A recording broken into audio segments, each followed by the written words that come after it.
I also want to bring attention to poverty in the United States. There's a huge wealth disparity, not just, between the rich and the poor, but even different areas of the country. A lot of rich people come to California or hotspots like that. And there's other areas of the country, like where I grew up at in the southeast United States, that the economy is way poor, and the quality of life is much worse there. There's a lot more poor people there. You see a lot more trailers, and stuff like that. Here in the Bay Area, California, and a lot of areas of California, you don't see that. There's something that I've discovered in my own journey, traveling the United States, trying to understand, sociologically, the economic conditions of the people and how that affects their psyche, and their social life.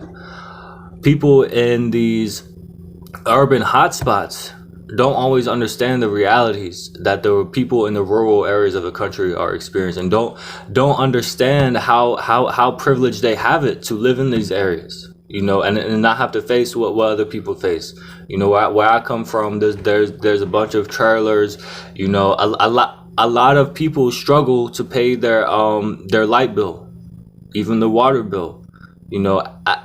As a child, there was times whenever we went weeks without electricity or water because my parents couldn't afford it. And I know of other children in my area who experienced the same thing.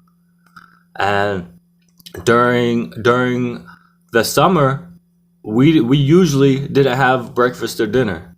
We only usually had breakfast and dinner during school when we got the free school breakfast and lunch. But in the summer, our parents couldn't afford to always give us breakfast and lunch. They would always make sure that we had dinner. They said we always make sure you eat dinner, but the other two meals were not guaranteed. And so the reason it's good to bring this up is because this is not the reality that we have to live in.